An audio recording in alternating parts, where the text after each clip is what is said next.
மற்ற ஆப் மாதிரி இல்லாம தட்சால் ட்ரிப் சிட்டியை தவிர தமிழகம் முழுவதும் எல்லா டவுன்லயும் இருக்கு. லோக்கல்ல மட்டும் இல்லாம ரெண்டல், அவுட் ஸ்டேஷன் ட்ரிப் டியூட்டின்னு எல்லா டவுனுக்கும் போகலாம். கீழே டிஸ்கிரிப்ஷன்ல இருக்க லிங்கை கிளிக் பண்ணி தட்சால் ட்ரிப்பை டவுன்லோட் பண்ணி.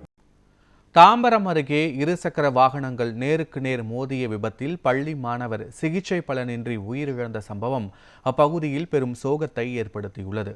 சென்னை தாம்பரம் அடுத்த கஸ்பாபுரம் பகுதியை சேர்ந்தவர் கௌஷிக் தனியார் பள்ளியில் 10ஆம் வகுப்பு படித்து வந்தார். இந்த நிலையில் கௌஷிக் அவரது நண்பர் சந்தீப் உடன் இருசக்கர வாகனத்தில் சென்றபோது எதிரே வந்த இருசக்கர வாகனம் மீது நேருக்கு நேர் மோதியதில் மூவரும் தூக்கி வீசப்பட்டனர். இதில் தலையில் பலத்த காயம் ஏற்பட்ட கௌஷிக் மருத்துவமனையில் சிகிச்சை பெற்று வந்த நிலையில் சிகிச்சை பலனின்றி பரிதாபமாக உயிரிழந்தார். இதுகுறித்து போலீசார் வழக்கு பதிவு செய்து விசாரணை மேற்கொண்டு வருகின்றனர்.